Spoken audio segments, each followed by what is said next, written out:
서울중앙지방법원 형사 34부 재판 시작하겠습니다. 2025과 832호 사건입니다. 이 재판은 특검법에 따라서 속기 녹음 중계됩니다.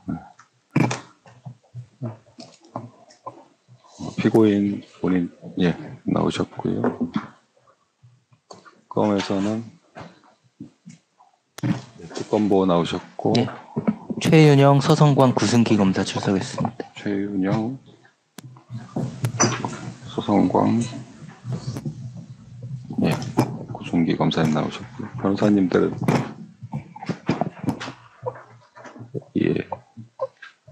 성함이 나오신 분 성함이 저희가 이하상, 유승숙, 고영일, 권우영, 김지미 변호사 이렇게 나왔습니다. 5분 나오셨고요.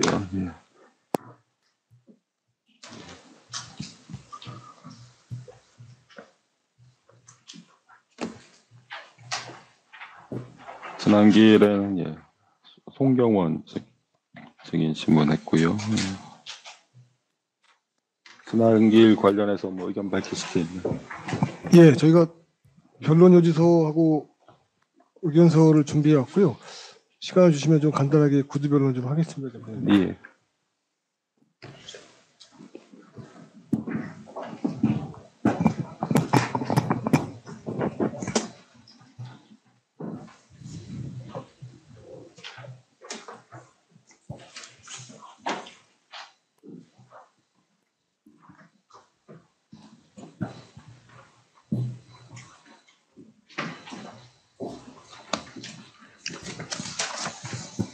재판장님, 그리고 지난 기일에 재판장님께서 이 법정에 더 이상 중계는 없다고 말씀하신 거로 기억하는데 다시 중계가 시작된 겁니까? 제가 약간 혼동이 돼서 여쭤봅니다. 어떻게 아시고 왔죠? 그날 그 이후로 중계가 안 한다고. 그 이후로. 그러니까 어떤 거냐면 그 다음 공판이 계속 안 한다는 게 아니고요. 증인신문 끝나고 마지막에 저희 좀 남는 거 있지 않습니까? 진행하는 거. 그걸 중계하지 않는다. 같이 중계하지 않는 그런 취지였습니다. 그렇군요. 그럼 계속 중계 상태에 있는 거네요, 오늘도. 중계 오늘 중계합니다. 일단 알겠습니다. 말씀하시죠. 준비된 것이 변론 요지서하고 변호인 의견서인데요. 변론 요지서부터 좀 발표를 하도록 하겠습니다. 이게 저희가 지난번에 증인신문 성과들을 좀 정리해서 구두별로 하는 형식으로 재판부에 보고 드리겠습니다. 권우현 변호사입니다. 우선 변호인 의견서, 네 번째 변호인 의견서에 대해서 말씀드리겠습니다. 우선 네 번째 변호인 의견서의 요지는 특별검사는 이 사건 공소 사실의 인정과 관련하여 김용현 장관과 아무런 관련이 없는 김성훈 차장의 소위 삭제 지시 관련 진술 조서들을 제출하여 마치 그 진술 내용이 이 사건과 직접 관련이 있는 것처럼 제출, 인용하고 있습니다. 그러나 이 삭제 지시 관련 조사 내용은 이 사건 공소 사실과 무관하며 오히려 별개의 피의자에 대한 별개의 혐의를 수사하던 과정에서 생성된 수사 자료들입니다. 이러한 증거 방법 신청은 공소 사실과 아무런 관련이 없어 무익할 뿐만 아니라 재판부에 부정적인 인상을 주입하기 위한 목적에 따른 것으로 위법한 증거 신청이라는 것이 저희 변호인의 입장입니다. 그렇기 때문에 해당 증거 일치에 대해서 특검이 증거 신청을 철회를 해달라라는 게 저희 변호인의 의견입니다. 구체적으로 말씀드리겠습니다. 이 사건 공소 사실 중 위계에 의한 공무집행 방해는 2024년 12월 2일 안보폰 추가 직업 이 단일 행위에 국한되고 있습니다. 공소장에 의하면 특별검사가 이 사건에서 문제 삼고 있는 행위는 단 하나입니다. 2024년 12월 2일 경호처 차장을 속여 안보폰 한 대를 추가로 지급받았다라는 이러한 공소 내용입니다. 그렇다면 특검의 기소에 따른 구속요건적 판단 대상은 2024년 12월 2일 안보폰 지급 행위에 국한됩니다. 그렇지만 파견 검사들은 오늘 나오는 김모 과장을 상대로 4번은 참고인, 또 1번은 피의자로 각 소환하는 등 무려 5번의 조사를 실시하였습니다. 그 과정에서 박영 검사들은 안보폰 서버의 삭제 지시 여부가 있었는지 여부를 알아보기 위해 김모 과장에게 다음과 같은 사항을 중점적으로 질의하였습니다. 첫 번째, 2024년 12월 2일 이후에 이루어졌는지 여부. 두 번째, 김성훈 차장의 삭제 발언이 존재했는지 여부. 그리고 세 번째, 그 지시가 증거인멸인지 아니면 보안 강화인지 여부에 대해서 집중적으로 조사를 하였습니다. 결국 6차례에 걸친 수사기관 조사는 안보폰 서버 내 기록에 대한 삭제 지시 여부 및 지시 주체, 발언의 의미와 성격 등에 초점을 맞춘 것으로 이는 전적으로 별건의 다른 피해자의 별건 혐의에 대한 수사 활동에 따른 것이지 이 사건과 시기, 장소, 방법, 주체 등이 전혀 달라 이 사건과 전혀 관련이 없습니다. 따라서 삭제 지시 여부는 이 장관님과 관련된 이 재판에서 판단할 사항이 아니다라는 것이 저희 변호인의 입장입니다.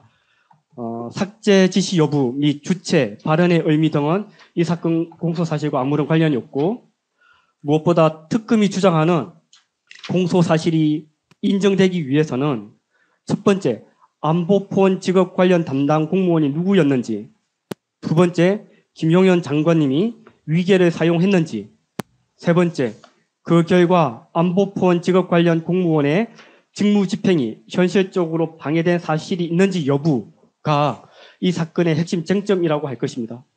그런데 오늘 나오는 김모 과장뿐만 아니라 특검이 제출한 증거 자료들은 삭제 지시 여부에 중점을 맞추고 있습니다. 삭제 지시 여부는 김용현 장관님 재판과 직접적, 간접적, 논리적 관련성이 전부 인정되지 않는 것입니다. 구체적인 이유입니다. 안보폰 서버 삭제 지시 여부는 안보폰 지급 행위와 무관한 것입니다. 안보폰을 지급한 이후에 서버 삭제 등이 문제가 된다 하더라도 지급 행위의 정당성 여부에는 아무런 문제가 없는 것입니다.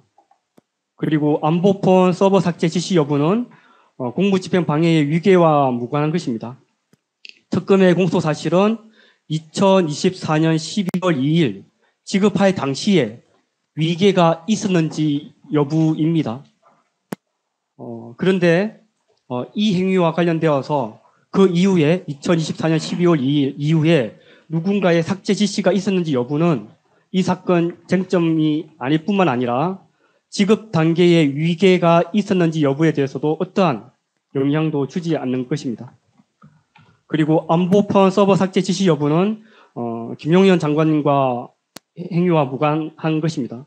공소장 기재 사실에 따르더라도 김용현 장관님이 안보폰 서버 삭제 지시 또는 논의 등 어떠한 형태로 관여했다라는 점이 공소장에 기재가 되어 있지 않습니다. 결론적으로 특검이 오늘 나오는 김모 과장을 비롯해서 이 재판부에 제출한 모든 증거 자료들 또 수사 자료들은 삭제 지시가 있었는지 없었는지에 대해서 이렇게 다투고 있습니다. 삭제 지시 여부는 별건의 다른 혐의와 관련된 조사 내용이지 이 사건 공소 사실과 또 무관한 사실관계를 현출하고 있을 뿐이고 이러한 사실관계를 재판부에다가 현출시키는 것은 마치 장관님에 대해서 부정적인 편견을 심어주기 위한 목적 하에서 무의적한 기재 내용을 재판부에다가 현출을 시키고 있는 것입니다. 결국 형사소송법 254조 제4항에서 규정하고 있는 요건을 위반한 불법한 기재라고 할 것입니다. 따라서 삭제 지시 관련된 진술조서, 오늘 나오는 김모 과장을 비롯해서 모든 특검이 제출한 삭제 지시 관련 진술조서는 이 사건과 무관한 것이기 때문에 증거로 사용을 할 수 없다는 것입니다. 형사소송법 제307조는 증거재판주의를 규정하고 있습니다. 증거는 해당 사실의 요점 사실 입증과 관련성을 갖춘 경우에만 사용을 할 수 있는 것입니다. 그렇지만 특검이 이 재판부에 제출한 증거 자료들은 공소 사실과 전혀 관련이 없는 자료들에 불과합니다. 형사소송 규칙 제118조 제2항도 공소장 1번 주의 및 예비적, 부수적 기재 금지 원칙을 규정을 하고 있습니다. 이 취지는 법관의 심정에 불필요한 영향을 미치는 것을 금지하기 위한 규정입니다. 그런데 지금 특검이 제출한 김모 과장 진술조서 및 피신조서는 2024년 12월 2일 이후의 사정들, 안보폰 서버 삭제 지시 여부를 밝히는데 초점이 맞춰져 있을 뿐이고, 특검이 장관님에 대해서 공소를 제기한 12월 2일 행위와는 전혀 관련이 없는 내용들입니다. 그렇기 때문에 오늘 나오는 김모 과장에 대한 진술조서 및 피신조서 중에서 이 사건과 무관한 내용들에 대해서는 특검이 관련 내용을 가려서 제출을 하든가 아니면 아예 증거 방법 신청을 철회를 해야 한다라는 것이 저희 변호인의 입장입니다. 맞습니다. 예, 이상입니다.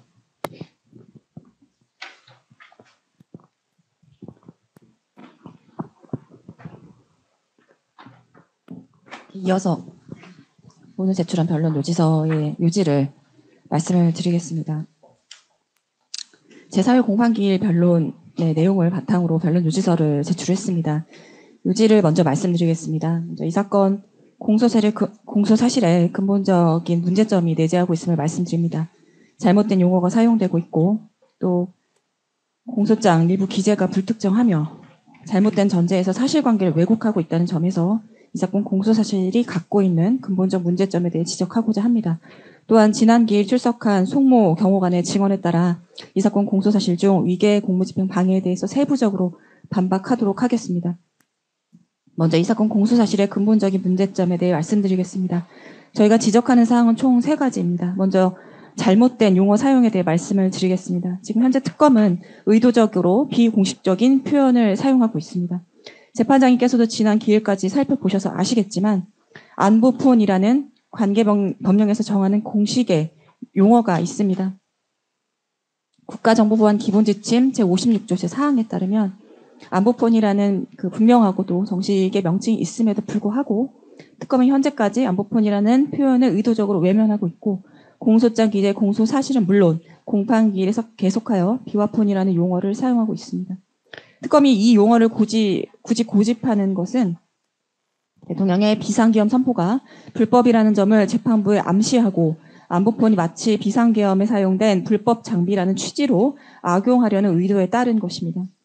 특히 이 비화폰이라는 용어는 일부 언론 그리고 기자들이 아직 비상계엄 선포의 배경과 추이 등 관련 사실관계에 대한 수사가 착수되기 전 시점인 2024년 12월 4일부터 벌써 본인들의 정념에 따라 대통령의 비상계엄 선포를 불법적인 것으로 단정하고 이와 같은 편향된 관점을 대중들에게 알리기 위한 잘못된 허위 기사를 작성하면서 사용하기 시작한 용어라는 점에서 문제가 있습니다. 이를 따라하는 특검의 현 행태의 문제점은 대단히 심각한 수준이라 할 것입니다. 현재 특검의 기소에 대한 사법부의 공식적 판단에 해당하는 판결이 선고되기 전이고 심리가 진행 중입니다. 그럼에도 불구하고 국민의 손으로 선출하여 가장 고도의 민주적 정당성을 인정받고 있는 윤석열 대통령님의 법정 권한 행사를 두고 언론이 내란이라는 형법상 용어를 사용하며 사법부를 압박하는 것은 죄형 법정주의와 법치주의를 채택하는 대한민국에서는 절대로 있을 수 없는 공소권 남용이자 불법 행위에 해당합니다. 그리고 이를 용이하게 하기 위한 목적에서 비화폰이라는 은어가 사용되어 왔습니다. 이로써 정당한 안보폰의 직과 사용 그리고 국가안보 차원에서 당연히 그 내용이 보안에 붙여지는 것이 마땅한 통화 내용에 대해서까지 재판부는 물론 일반 대중에게도 부정적인 인식과 인상을 심어주려는 목적으로 비화폰이라는 인상 형성용 용어가 사용되고 있음을 지적합니다. 이런 측면에서 특검이 비화폰이라는 용어를 반복하여 사용하는 점은 대단히 부적절하며 공소장 기재는 물론 공판기일에서도 이와 같은 은어를 사용하는 점은 검찰이 객관 의무를 얼마나 가볍게 여기는지 보여주는 것이기도 합니다. 이 점에 대해 변호인들이 그 용어 사용이 잘못된 이유와 정식 해당 용어와 그 용어의 법적 근거에 대해 상세하게 제시하며 용어 변경을 요청하였음에도 불구하고 여전히 인상 형성용 은어를 사용하는 점은 객관 의무를 가진 기관으로서 검찰과 특검이 해서는 안 되는 행동임을 재차 강조합니다.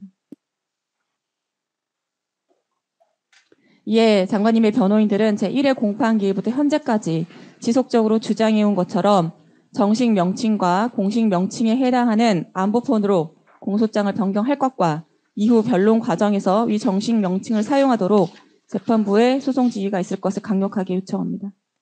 두 번째로는 공소사실 중 안보폰 관리 업무 주체가 불특정되었다는 점을 말씀드리겠습니다. 변론 요지서로는 4페이지부터입니다.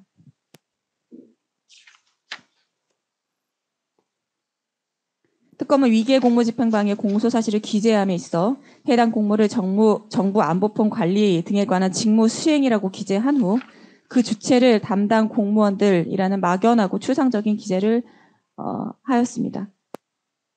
4페이지 중간에 보면 공소장 기재 공소사실 중 안보폰 관련 주체 업무 관련 안보폰 관리 업무 주체 관련 기재 부분이 나와 있습니다.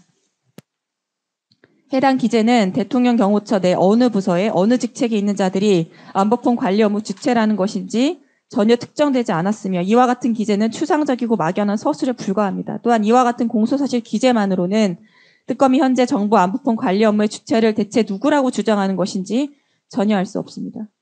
이는 그 자체로 형사소송법 제254조 제4항 위반으로서 이는 김영현 장관님과 변호인들의 방어권 및 변론권 행사에 중대한 차질을 초래하고 있는 바 이는 당연히 공소기각 사유에 해당합니다. 저희들은 특검이 업무 담당자를 지적하지 못하고 있다는 점과 아울러 그 이유에 관해서 근본적인 이유가 무엇인지에 관해서 말씀드리겠습니다. 먼저 대통령 경호처 내 안보폰이 존재한다는 사실 자체가 국가 기밀에 해당합니다. 안보폰의 지금 역시 마찬가지입니다. 그 자체로 보안 사항에 해당합니다. 특검과 특검보, 파견 검사들 일체는 이 사건을 통해 비로소 대통령 경호처가 안보폰을 사용한다는 점을 알았고 그 전까지는 몰랐으며 이는 정식 명칭이 안보폰이라는 점도 모를 뿐 아니라 언론에서 사용하는 은어인 비화폰이라는 용어를 지속적으로 사용하는 점만 보더라도 그렇습니다. 졸속으로 수사를 마무리하고 기소하기 바빴으므로 안보폰 관리 업무의 매뉴얼의 존부, 그 내용 등에 대한 파악이 미진하였다는 점이 진술조서 등 증거 방법에 고스란히 드러납니다. 무엇보다 안보폰의 지급은 최종적으로 대통령의 결정 사항입니다. 안보폰 지급에 관한 대통령의 최종적인 의사결정권은 순차적으로 경호처장과 경호차장 순으로 위임되어 있을 뿐 그 결정 권한이 경호차장 등에게 완전히 속한 것이 절대 아닙니다. 이는 경호처가 안보폰을 사용하는 본래의 목적이 경호처의 직무, 즉 대통령 등 경호 대상을 경호할 업무를 위해서 사용하는 도구라는 점에서 더욱 분명합니다. 안보폰은 경호처의 경호 업무 수행을 위한 도구에 불과하므로 제1순위 경호 대상인 대통령의 결정권에 따라 지급 대상을 결정할 수 있다는 것은 지극히 당연한 결론입니다. 또한 제4회 공판기일까지 출석한 증인들의 증언에 따르더라도 안보폰 지급에 관한 규정이나 매뉴얼이 별도로 존재하지 않습니다. 이는 그러한 규정이 존재할 필요가 없으며 존재할 수도 없기 때문입니다. 결과적으로 장관님은 대통령의 명을 받아 계엄사무를 총괄하고 그 과정에서 국방부 장관 직무 수행상 필요하다는 판단에 따라 예비 안보폰을 지급하도록 요청하였던 것입니다. 그러므로 장관님이 국방부 장관이자 국무위원으로서 예비 업무폰을 한 대 추가로 지급받는 것은 안보폰 지급 등 관리 업무의 최종 결정권자이자 승인권자인 대통령의 묵시적 승인하에 이루어진 정당한 사무 수행에 해당합니다. 결국 장관님은 자신의 직무 수행과 관련하여 필요에 따라 예비 업무폰을 지급받을 만한 정당한 자격이 있고 이는 특히 대통령의 명을 직접 받아 수행하는 직무의 경우에는 더 말할 것도 없이 해당 필요성이 더 크고 정당성과 타당성도 더 높게 보장됩니다. 대통령의 명을 받아 수행하는 직무와 관련하여 대통령이 최종 결정 권한을 보유하는 안보폰 지급에 있어 추가로 제3자의 동의나 승인을 받아야 한다는 것 자체가 어불성설입니다. 이와 같은 주장은 국가기관의 직제와 지휘계통에 대한 지식이 부족하기 때문에 생긴 판단 착오에 불과합니다. 따라서 김용은 장관님은 대통령의 직무 수행을 위해 예비 업무폰을 얼마든지 사용할 권한이 있으며 그것은 대통령의 그 직무 자체이고 다른 누구의 직무로 대체될 수 없습니다. 안보폰 관리 업무 주체가 대통령인 이상 이 사건 공소사실은 그 기재 자체로 죄가 될 만한 내용이 포함되지 않기 때문에 형사소송법 제328조 제1항 제4호에 따라 공소기각의 결정을 내려주시거나 공소기각의 판결을 내려주셔야 합니다. 특검도 이러한 사정을 잘 알고 있으므로 안보폰 사용이 마치 대통령 권한이 아닌 하급 담당 직원의 권한인 것처럼 왜곡하고자 이 사건 공소사실 담당 공무원의 정부 안보폰 관리 업무 주체라 기재한 것입니다. 특검은 안보폰 지급 업무의 최종적 의사결정권자이자 업무 주체가 대통령이라는 사실을 알면서도 이는 그 자체로 공소기각 결정 사유에 해당하므로 어떻게든 다른 주체를 내세울 필요가 있었습니다.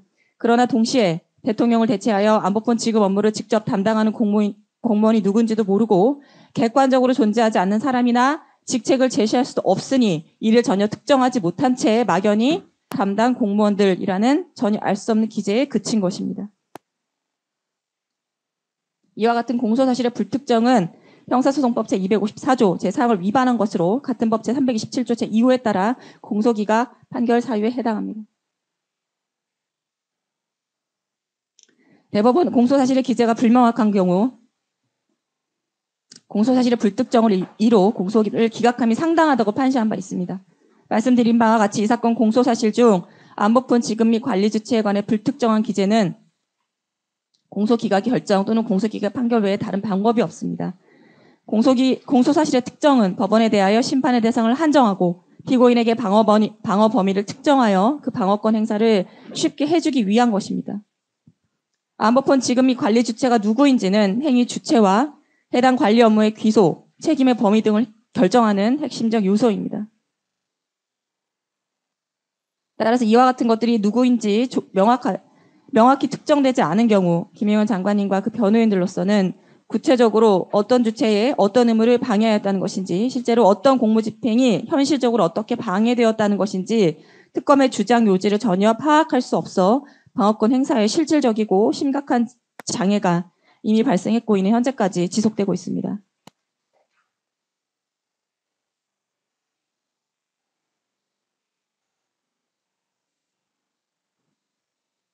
결론입니다. 안보폰 관리 주체가 공소장에 구체적으로 특정되지 않은 경우 이는 형사소송법 제254조 제4항이 요구하는 공소사실의 특정 요건을 충족하지 못한 것으로서 형사소송법 제327조 제2호에 해당하여 공소기각을 판결로서 선고해야 합니다. 이 사건 공소사실에 내재한 세 번째 근본적 문제점에 대해 말씀드리겠습니다. 변론 요지서 페이지로는 9페이지입니다. 이 사건 공소사실 중 위계에 의한 공무집행 방해의 공소사실은 두 가지 잘못된 전제를 기초로 하고 있습니다. 먼저 이 사건 공소사실은 범죄 및 범죄 은폐 수단으로 활용한다는 잘못된 전제에서 출발합니다. 특검은 대통령의 비상계엄 선포 자체가 범죄 행위라는 중대한 오류를 저지르고 있습니다. 대통령의 비상계엄 선포는 그 자체로 범죄가 될 수 없습니다. 그럼에도 불구하고 특검은 마치 비상계엄 선포 그 자체가 범죄라는 잘못된 전제를 바탕으로 이 사건 위계 공무 집행 방해를 범죄로 판단하여 기소에 이르렀습니다. 이는 헌법과 계엄법에 관한 명백한 법리 오인이자 계엄의 배경, 즉 계엄 선포 요건에 관한 사실 오인으로서 절대로 사실이 아니며 따라서 증명될 수도 없는 기재에 해당합니다. 먼저 대통령의 계엄 선포 권한은 헌법이 보장하는 권한으로서 그에 따른 계엄 사무 수행은 계엄법에 따라 적법하고 정당한 직무 수행에 해당합니다. 지금도 계엄법은 대한민국이 현존하는 법령으로서 이에 대해 헌법재판소가 유언 여부를 판단한 사실 자체가 없습니다. 2024년 12월 3일 당시는 물론 현재까지 헌법과 계엄법이 모두 적법 유효한 이상 그에 따라 비상계엄을 선포하고 계엄 사무를 수행한 것을 두고 이를 내란이라고 주장하는 것은 계엄 관련 법리에 대한 이해 부족과 사실관계에 대한 파악 부진 그리고 사실관계 왜곡에 따른 것으로서 절대로 받아들일 수 없는 잘못된 전제 사실입니다. 재판장님께서 받아보신 공소장 기재 공소사실에는 대통령의 계엄 선포를 두고 명백히 범죄 행위라 규정하고 있습니다.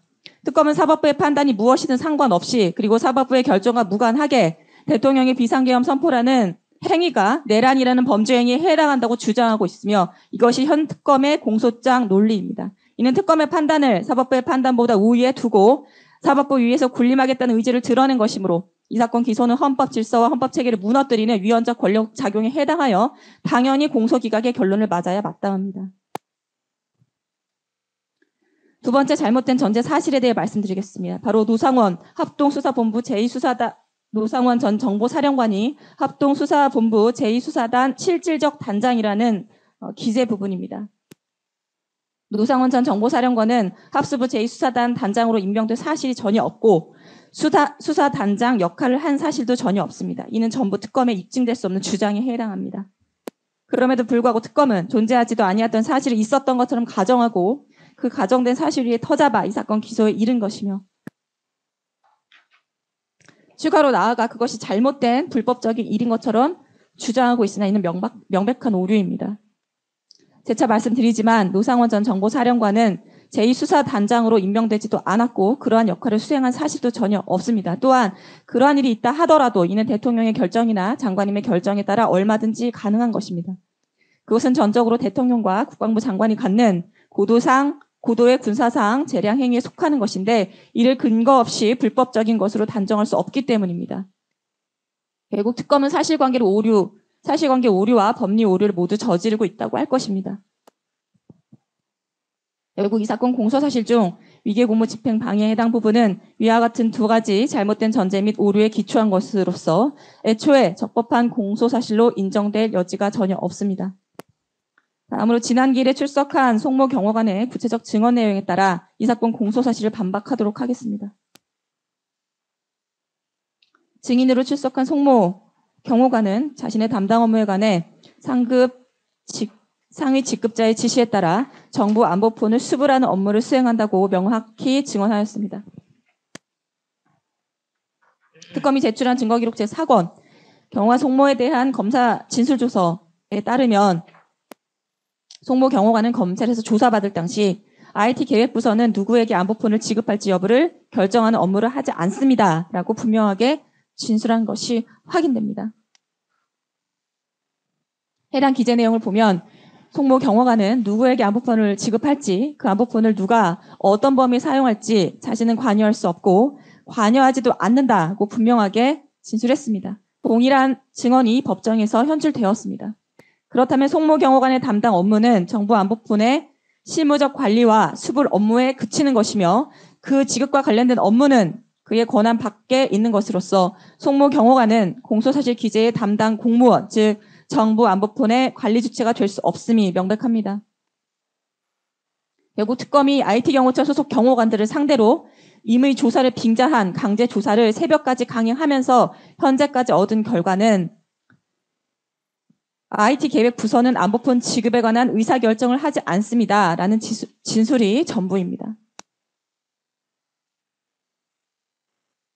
송모 경호관 증언과 같이 해당 부서나 경호관이 안보폰 지급 업무 주체가 아닌 이상 특검이 그간 IT계획부 소속 경호관들을 소환 조사하거나 이 법정에 출석시켜 들은 일련의 행위는 이 사건 공소사실의 핵심 구성 요건인 담당 공무원의 존재나 업무 주체성을 절대로 입증할 수 없습니다. 현재 조은석 특검이 하는 일이라고는 무익한 조사와 증언을 반복시키는 것에 지나지 않습니다. 특정되지도 아니한 공소사실 입증하겠다고 하는 것 자체가 불가능한 일에 해당할 뿐 아니라 증언이 반복될수록 이 사건 공소장 기재 공소사실이 전혀 객관적 사실이 아니라는 점이 드러나고 있을 뿐입니다. 재판부께 재차 강조하지만 경호처 소속 직원들에 대한 조사나 그들의 증언에 기초하여서는 이 사건 공소사실 입증이 절대 불가능하다는 점에서 특검의 조사와 주신문은 그 자체로 무익하다는 점을 말씀드립니다. 또한 절차의 무익함은 이 사건 기소의 불법성과 필연적으로 관련되므로 강조하는 것입니다. 특검이 무익한 절차 진행을 감행하는 데에는 그만한 이유가 있습니다. 변호인들이 공판 준비 기일에서부터 현재까지 재판부께 누차 강조하듯 특검은 공소사실을 여러 개를 쪼갠 뒤 구속기간이 임박한 시점에 순차적으로 기소하는 방식을 채택하고 있습니다. 이는 이 사건 기소가 실체 진실 발견과는 아무런 관련이 없고 오히려 장관님에 대한 불법 구금을 연장하기 위한 목적에 따른 것임을 증명하는 것입니다. 특검은 입법부의 특별법 제정에 따라 일시적이며 한시적으로 검찰의 직무를 수행하는 기관입니다. 따라서 그 역시 검찰 일반에 적용되는 객관 의무를 부담한다 할 것인데 특검은 현재 실체 진실 발견에는 아무 관심이 없고 오직 국무위원에 대한 구금 연장이라는 보여주기식 치적 쌓기에 혈안이 되어 대한민국의 형사재판제도를 남용하고 헌법기관인 사법부를 이용하며 신성한 법정을 모독하고 있다는 점을 재판부께서 직시하셔야 합니다. 이에 이 사건 변호인들은 불법 구금의 연장이라는 불법한 목적에 따라 공소권을 남용하는 특검의 요청에 대해 이 사건 재판부가 직권으로 구속 결정을 내린 것은 불법 기소에 협조하는 불법 행위에 해당한다는 점, 따라서 이 사건 재판부가 즉시 보석을 통해 이 불법을 해결해야 한다는 점을 재차 강조합니다. 다음으로는 안보폰 관리 규정이 없었고 최종 결정권자는 처장이라고 증언한 부분에 대해 말씀을 드리겠습니다. 재판장님, 서성광 검사입니다. 지금 변론 요지서에 요지만 낭독하시겠다고 하셨는데 지금 변론 요지서를 처음부터 끝까지 낭독하고 있습니다. 지금 다음 증인도 지금 바쁜 시간을 내서 출석한 상황인데 이렇게 이제 좀 시간을 낭독하면서 또 오랫동안 하는 것은 좀 증인에 대한 예의가 아닌 것 같으니 이 변론 요지서 요지 그 의견 진술에 좀 시간을 좀 제한을 주셔서 증인에 대한 예의를 빠른 시간 갖추기 내에 전에 좀 요지가 낭독이 서검단이 되고 증인에 또 대한 이제 예의를 갖추기 서면이 전에 제출됐기 때문에 서면으로 충분히 그 대통령과 장관에 대한 의미를 확인할 예의부터 수 있기 갖추시기 때문에 바랍니다. 신속한 좀 그 재판 변론하는 진행이 될 수 있도록 변호인에 증인 신문이 대한 이루어질 수 있도록 좀 지휘해 주시기 변론 바랍니다. 활동에도 예의를 갖추시기 바랍니다. 네, 중간에 말이 끊겨서 계속 말씀드리겠습니다. 예, 변론 요지서 14페이지입니다. 안보품 관리 규정도 없었고 최종 결정권자는 처장이라고 증언한 부분에 대해 말씀드리겠습니다. 송모 경호관은 제4회 공판기일에서 2024년 12월 2일 당시 안보품 관리 규정이 내부에 별도로 존재하지 않았으며 지급에 관련된 최종 의사결정은 경호처장에게 속한다라고 증언하였습니다. 대통령 경호처장은 대통령에 의하여 임명되고 대통령의 지휘와 감독을 받으므로 정부 안보폰의 지급 대상, 사용 권한 및 사용 범위는 안보폰 지급 및 관리 업무에 관한 최종 의사결정권자는 당연히 대통령이 될 수밖에 없습니다. 맞습니다. 또한 대통령은 규칙 제정권을 갖고 있고 이에 따라 안보폰 지급 및 관리 업무에 관한 규칙을 제정할 수 있는 위치에 있는 자이므로 이러한 점에서도 대통령 경호처에서 관리하는 정부 안보폰의 지급 업무는 당연히 대통령님의 업무일 수밖에 없습니다. 맞습니다. 송모 경호관은 국가정보보안 보안 지침 등 안보폰 관련 규정이나 경호처 직제에 관해 잘 알지 못한다고 진술하였고 그래서 막연히 최종 의사결정은 상관인 경호처장일 것이라 자신의 추측에 따라 진술한 것일 뿐입니다. 그럼에도 불구하고 특검은 안보폰의 지급이 대통령의 업무가 아니라 대통령의 지휘와 감독을 받는 하급 직원들의 업무라는 경호처 직제와 전혀 들어맞지 아니하는 근본적 오류를 시정하지 못하고 있고 이 사건 오류를 전제로 기소를 감행하였습니다. 따라서 공소장에는 담당 공무원이라는 기재하지 않았다고 보아도 무방할 만큼 실체관계 파악에 하등에 도움이 되지 아니하는 무익한 내용의 기재에 그칠 뿐 누가 담당 공무원인지 전혀 특정할 수 없었습니다. 이 사건 제4회 공판기일까지 출석한 증인들의 증언을 종합하더라도 안보폰의 업무는 대통령님 자신의 업무에 해당합니다.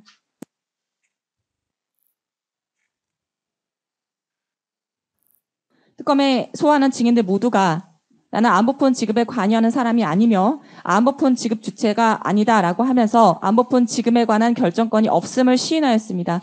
이에 더하여 그들 전부는 정부 안보폰 지급 업무의 최종적인 의사결정권자, 즉 지급 업무의 관리 주체가 누군지 전혀 모르는 상태에서 조사를 받으면서 막연히 자신이 소속한 부처의 상사를 떠올리며 내가 아니라면 경호처장님이 아니겠는가라는 추측에 따라 추상적인 판단을 진술했을 뿐입니다. 이는 안보폰 지급에 관한 정식 규정이나 실무 매뉴얼이 없었고 수불 실무 수행에 관한 규정이나 매뉴얼도 존재하지 않았다는 점에서 분명합니다.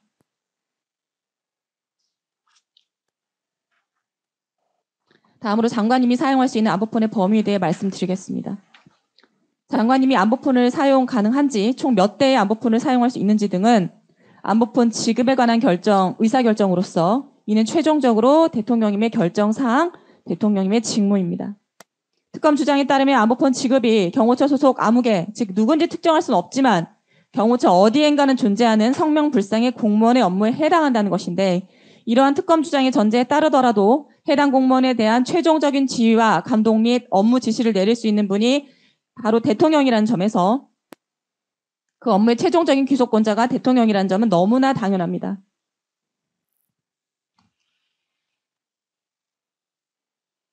재차 강조하지만 특검이 공소사실에 기재한 것과 같이 장관님은 대통령의 명을 받아 그 사무를 수행하고 있었고 그 사무 수행을 위하여 장관님 자신의 판단에 따라 안보폰을 예비로 지급받아 사용하였을 뿐입니다.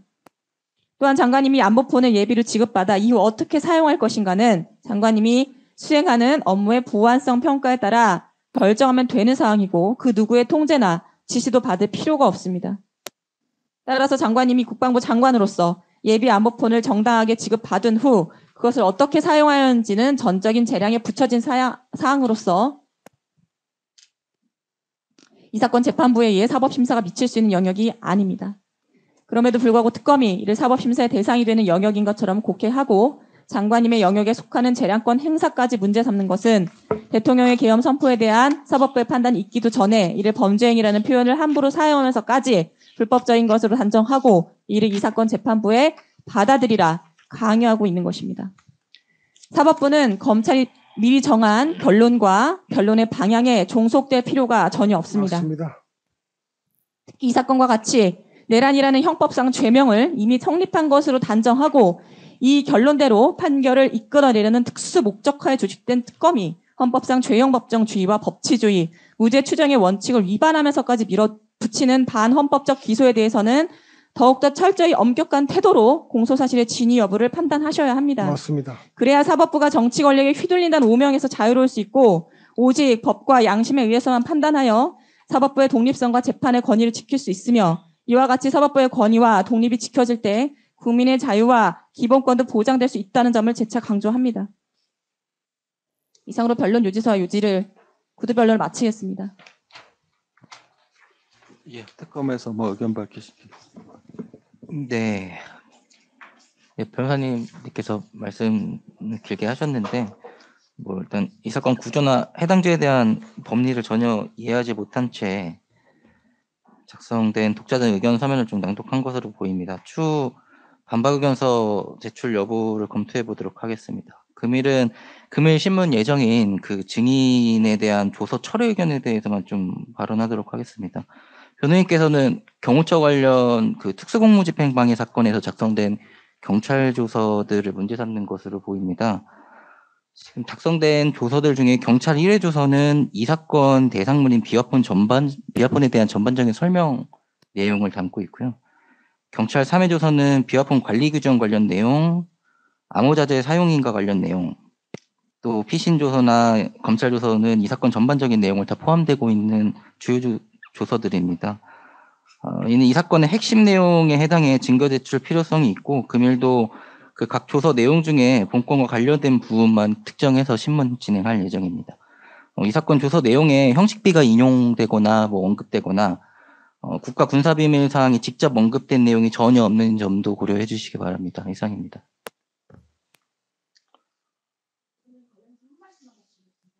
이 사건 피해자 신문 조서는 총 5번의 참고인 조사 후에 피의자로 전환된 김모 그 부장에 대한 피의자 조사 과정에서 작성된 것입니다.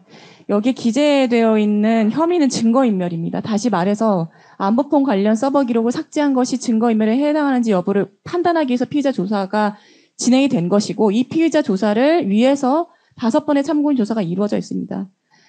그리고 일부 작성된 조서 가운데에서 뭐 안보폰 관리 규정 또는 뭐 안보폰 관리 업무에 관한 매뉴얼 이런 것들에 대한 조사가 이루어진 것은 맞지만 대부분의 방향이 안보폰 서버 그러니까 그 계엄 선포 이후에 일어난 사정을 바탕으로 증거인멸 여부를 판단하기 위해서 진행된 조사이기 때문에 엄밀히 말해서 2024년 12월 2일에 해당하는 이 사건 공소사실과는 전혀 관계가 없습니다. 따라서 해당 부분은 이 사건 공소사실과 무관하기 때문에 저희들로서는 그 부분을 제외하고 제출을 하시거나 아니면 주로 증거인멸 관련해서 조사한 부분은 아예 제외하여야 된다는 것이고 이는 공소사실 특정 여부와 관련해서 말씀드렸지만 지극히 타당한 주장이라 생각이 됩니다. 소송 지휘하여 주시기 바랍니다. 네, 맞습니다, 재판장님. 검사가 말한 이 사건 전반에 대한 것이라는 것은 그 증거인멸, 위기에 의한 공무집행 방해, 즉 대통령에 대한 체포활동을 방해했다는 그 사건 수사에서 파생된 부산물들에 불과하고요. 이 사건에 대해서는 직접적인 조사가 이루어진 적이 단 한 번도 없습니다. 그래서 불필요한 증거들은 다 기각을 해주시고 이 사건에 대해서 공판 증거조사를 좀 간단하게 해주셔서 신속하게 공소기각 결론을 내려주십사 하는 것이 저희 바람입니다.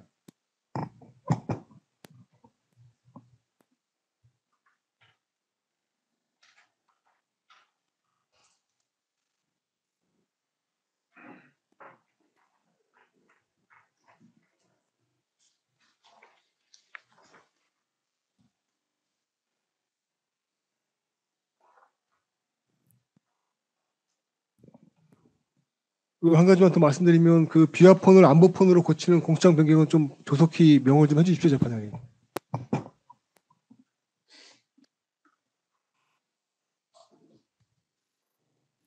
일단은 지금 오늘 지금 증인신문 중계에 대해서는 뭐 특별한 의견 없으신가요? 잘 못 들었습니다. 오늘 증인신문 중계 여부에 대해서는 특별한 의견 없으십니까? 중계 여부에 대해서는 대통령 비화폰 사용 내역에 대한 신문들 같은 거는 좀 안보사항이라고 생각이 들고요. 특검은 어떠십니까? 소송지에 따르도록 하겠습니다.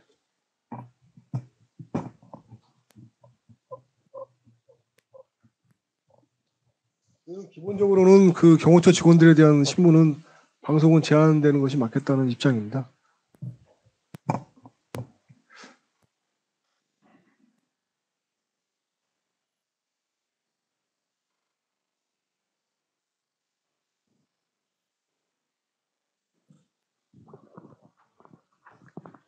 재판장님, 한 말씀 올려드리겠습니다.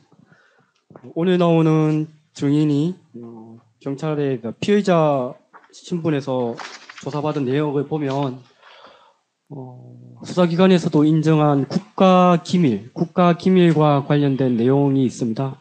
저희도 이 규정을 오늘 나온 증인한테 확인을 할 수밖에 없는 내용이고요. 그래서 가능하면은 중계는 허용이 되어서는 안 된다라는 입장입니다.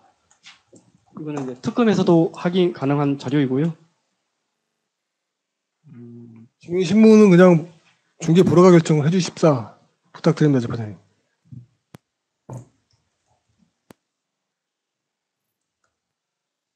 만 3,073명과 13,074명입니다.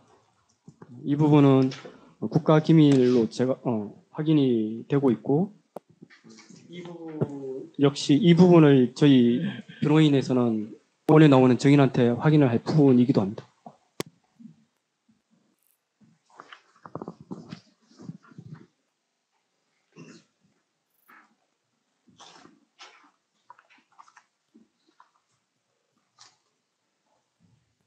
지금 뭐 국가 기밀 관련된 부분이 있다는 건데 그거에 대한 특검은 의견은 아까 13,000 금일 네 중개부로에 대해서 특검도 동의하겠습니다. 네, 좀 예민한 부분들이 포함될 수 있을 것 같아서 하고 달리 볼 이유는 없을 것 같습니다. 그래요.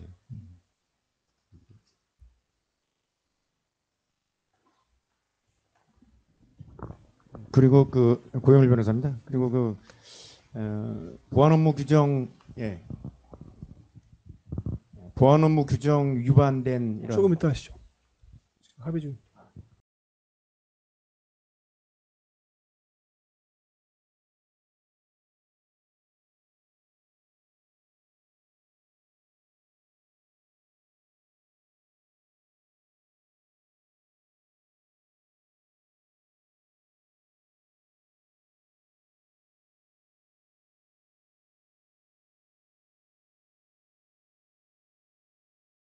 예, 말씀하시죠. 예.